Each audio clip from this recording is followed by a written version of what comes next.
বীরভূমের মাটির বুকে নীরব পবিত্র ধাম, শান্ত বাতাসে ভেসে আসে মায়ের চরণ নাম। শালপিয়ালের ছায়াতলে নদীর স্নিগ্ধ তীর, ফুল্লরা মায়ের কৃপায় ভরে ওঠে ধরণীর নীর। এক স্নিগ্ধ পরিবেশ, মায়াময় পরিবেশে আজ আপনাদের ফুল্লরা সতীপীঠের দৃশ্য দেখাতে চলেছি। আপনারা দর্শন করুন মায়ের এই ৫১ পীঠের অন্যতম পীঠ। এখানে মায়ের যে অঙ্গটি পড়েছিল তাও আপনারা জানতে পারবেন। একটা সুন্দর পরিবেশে মন জুড়িয়ে যাওয়া স্থান ফুল্লরা সতীপীঠ। নমস্কার প্রিয় দর্শক, আজ দাঁড়িয়ে আছি বীরভূমের লাভপুর ফুল্লরা সতীপীঠের গাছ প্রাঙ্গণের সামনেই। আজ এখানকার ইতিহাস আমরা জানবো আর এখানকার মাকে দর্শন করব। ভেতরের পরিবেশ, এখানে মেলা চলছে, ফুল্লরার কি ইতিহাস সেটাও জানবো। আমার সঙ্গে থাকুন। এটাও ৫১ সতীপীঠের আর একটা পীঠ। তা আসুন আমরা প্রবেশ করি, তারপর সবকিছু দেখাবো।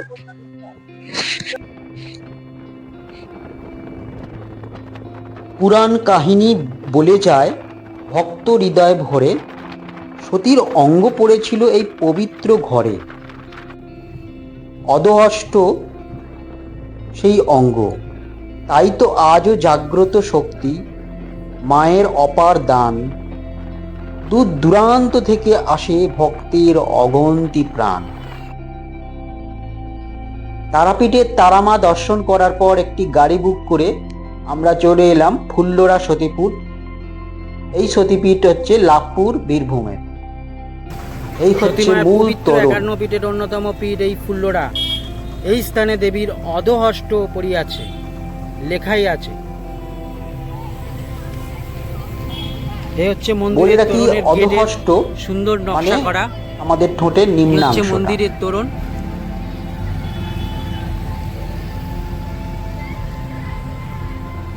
ভেতরে যাব,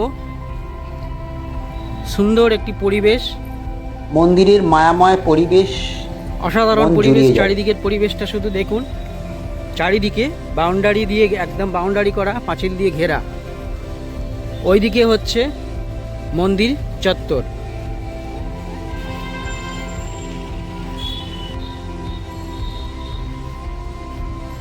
আমরা এখানকার ইতিহাসও জানবো।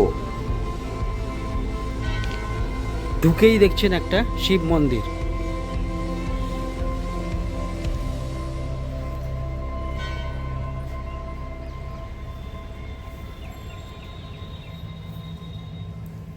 এখানে দুটি লিঙ্গ রয়েছে।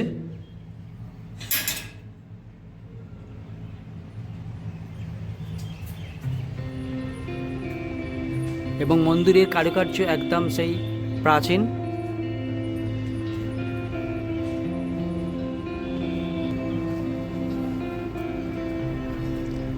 মন্দিরে যাচ্ছি, ওই হচ্ছে আসল গর্ভগৃহ যেখানে রয়েছেন দেবী। এখানে একটি বেদিরও দেখতে পাচ্ছি।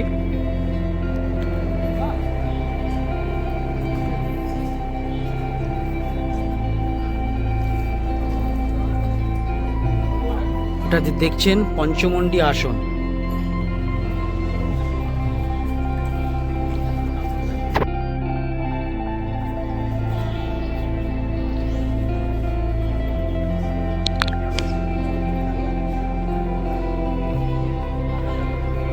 পুরাণকালে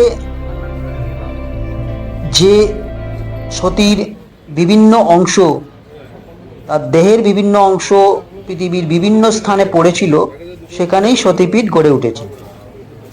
মহাদেব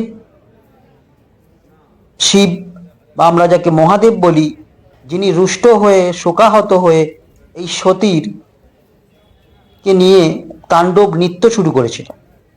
বিষ্ণুদেব তার সুদর্শন চক্র দিয়ে মহাদেবকে শান্ত করার জন্য সতীর দেহ খণ্ডিত খণ্ডিত করেছিলেন বিভিন্ন খণ্ডে। তার একটি খণ্ড ঠোঁটের নিম্নাংশ পড়েছিল এই স্থানে। এই স্থানে মাকে ফুল্লরা দেবী হিসেবে পূজা করা হয়। ফুল্লরা মানে হচ্ছে ফুল আর রা। ফুল মানে প্রস্ফুটিত, আর রা হচ্ছে দেবীর আরেকটি নাম, মানে প্রস্ফুটিত দেবী বা আনন্দময়ী দেবী এখানে পূজিত হচ্ছেন। এই হচ্ছে মন্দিরের গর্ভগৃহ। বহু ভক্ত আসছেন, তাদের পূজা নিবেদন করছেন। এখানে কিন্তু কোনো বিগ্রহ নেই। আপনারা দেখবেন একটি শিলাখণ্ড। এই শিলাখণ্ডই পূজিত হচ্ছে বহু সময় ধরে। এই হচ্ছে ফুল্লরা, মা আনন্দময়ী দেবী। খুবই জাগ্রত, বহু ভক্ত পূজা দিচ্ছেন, তাদের মনস্কামনা পূরণ করছেন। আমরা শুনবো এখানকার পুরোহিতদের মুখ থেকে এখানকার কিছু সংক্ষিপ্ত ইতিহাস। আপনারা থাকুন, দেখতে থাকুন। এই সতীপীঠের সংক্ষিপ্ত একটু ইতিহাস। আর ভারতবর্ষে যে 51 সতীপীঠ আছে, তার মধ্যে বীরভূমে 5টা সতীপীঠ আছে। এই বীরভূমে 5টা সতীপীঠের একটা হচ্ছে লাভপুরে ফুল্লরা। এখানে মায়ের নিচে ঠোঁট পড়েছিল, নিম্ন অস্ত্র পড়ার পরে কাশীধামে এক সন্ন্যাসী ছিলেন, ওনার নাম ছিল কৃষ্ণানন্দগিরি। উনি আদি জগৎগুরু শঙ্করাচার্যের শিষ্য। উনি কাশীধামে মণিকর্ণিকার ঘাটে তপস্যা করছিলেন। ওখান থেকে উনি স্বর্ণাদেশ পান। এই জায়গার পূর্বে নাম ছিল অট্টহাস, এখন বর্তমানে নাম লাভপুর। অট্টহাসে গেলে মাঘী পূর্ণিমা তিথিতে আমাকে জয় দুর্গা রূপে দর্শন পাবি, তোর মোক্ষ লাভ হবে। উনি সেই নির্দেশ পেয়ে এখানে আসেন, এসে গভীর জঙ্গলের মধ্যে তপস্যা আরম্ভ করেন। মা কোনো এক মাঘী পূর্ণিমা তিথিতে ওনাকে এখানে জয় দুর্গা রূপে দর্শন দেন, 4 হাতে সিংহ বাহিনী। আর এনার যিনি পীঠকর্তা, তার নাম হচ্ছে বিশ্বেশ। দেবীর নাম ফুল্লরা, ভৈরবের নাম বিশ্বেশ। আর এখানে পঞ্চমুণ্ডীর আসন আছে, ভৈরব সম্মুখে। আর এক এক মানে এক যোজনের মধ্যে মানে মায়ের উত্তর বাহিনী নদী হতে হয়, আর নিকটস্থ শ্মশান। আমাদের এই 1/2 কিলোমিটারের মধ্যেই উত্তর বাহিনী নদী, শ্মশান। আর 4 কোণে 4টে স্বর থাকবে। হ্যাঁ, যেমন জম্পেশ্বর, আকুরেশ্বর, দণ্ডকেশ্বর, এইভাবে 4টে স্বর আছে 4 কোণে মায়ের স্বর। এই হচ্ছে মহাপীঠের বৈশিষ্ট্য। এখানে ভোগের প্রসাদ পাওয়া যায়। এখানে অন্নভোগ 40 টাকা করে নিতে হয়, মাথা পেছু 40 টাকা করে, দুটো সবজি, ডাল, টক, পায়েস। এই আগে থেকে বলতে হয়। এটা আপনার 11টা 11:30 পর্যন্ত এসে বললে ভালো হয়। আর যদি অল্প লোক থাকে, 2-5 জন 10 জন, তাহলে ও ভোগের টাইমে এসেও পায়। ভোগ কটা থেকে হয়? ভোগ 1টা থেকে 2:30 3টে পর্যন্ত ভোগ চলে। আর মায়ের ভোগ 1টা থেকে 2টো, এই সময়টা মায়ের মন্দির বন্ধ থাকে, মাকে ভোগ দেবে। তারপর 2টোর পর থেকে আবার রাত্রি 8টা পর্যন্ত। ধন্যবাদ। কি চ্যানেল?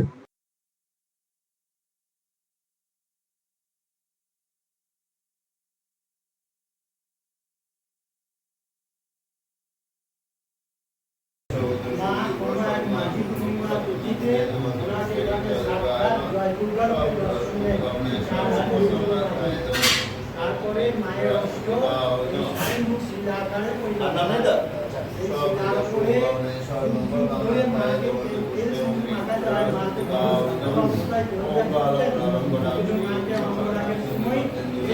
হচ্ছে নাট মন্দির, ওই হচ্ছে গর্ভগৃহ, আর এই হচ্ছেন স্বয়ম্ভু বিশ্বেশ, আর এদিকে হচ্ছে ঘাট। এখানে রয়েছেন স্বয়ম্ভু, আর এই দিকেও রয়েছেন আরেকজন।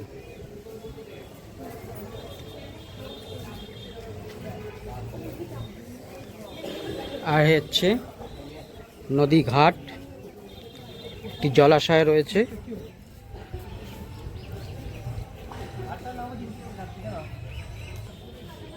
এই ঘাটটি হলো ঋষিকেশ ঘাট, দেখুন সন 1365।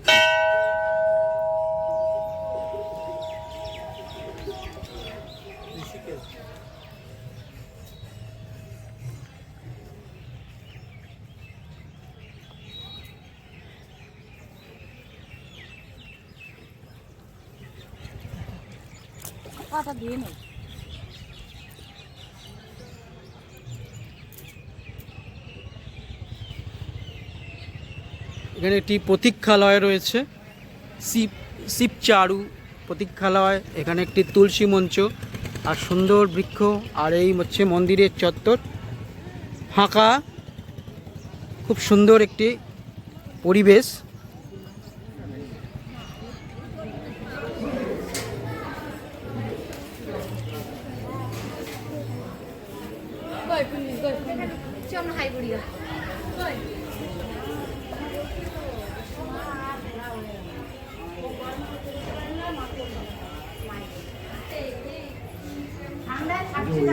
তিনটে লিঙ্গ রয়েছে, তিনটে লিঙ্গ রয়েছে, নটরাজের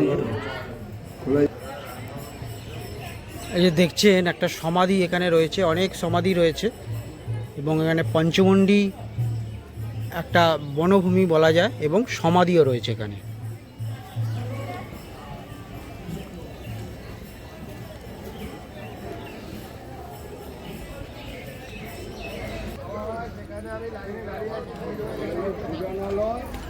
একটা ভোজনালয়, এখানে ভোগের জন্য দেখুন দাঁড়িয়ে রয়েছে এবার, কেননা ভোগের সময় হয়ে গেছে।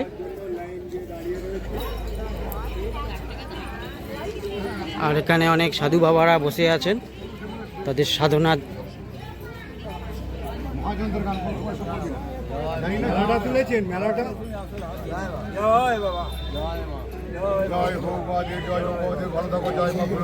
বাজিয়ে দিন।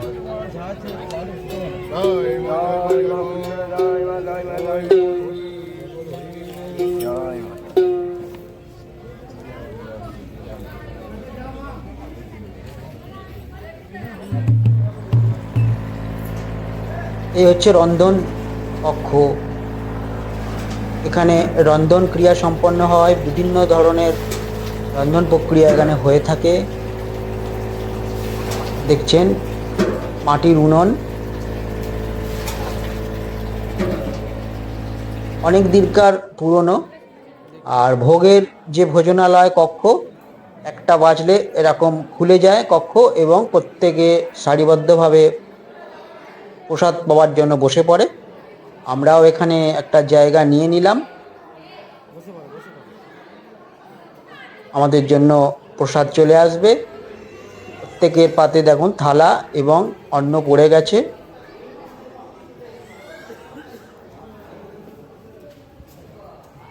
টাকা কুপন কেটে নিতে হয়। কুপন আপনাদের কাটার জন্য এরকম প্রসাদ কক্ষে বসে যাবেন, ওনারাই আপনার থেকে টাকা নিয়ে নেবে। কুপন আপনাদের কাটতে হবে না, এরকম প্রসাদ কক্ষে বসে যাবেন, ওনারা এসে আপনার থেকে টাকা নিয়ে নেবে। আপনারা যে কজন প্রসাদ পাবেন সে কজনের টাকা দেবেন, 40 টাকা জন প্রতি। প্রসাদে এরকম ডাল ছিল, একটা সবজি ছিল, আর একটা মাছের টক ছিল, তারপর চাটনি, পায়েস। এটা একটা মাছের টক দিয়েছিল। আর এই হচ্ছে সেই শিলাখণ্ড, আগেও দেখেছেন, শেষ মুহূর্তে আবার দেখালাম, ভিডিওটা শেষ করার সময় হয়ে গেছে। এই শিলাখণ্ডই পূজিত হয়ে আসছেন প্রস্ফুটিত দেবী বা আনন্দময়ী মাতা, যাকে আমরা ফুল্লরা নামেই জানি। আবার পরের পর্বে আপনাদের সঙ্গে দেখা হবে, আরেকটি সতীপীঠ নিয়ে খুব শীঘ্রই আসবে।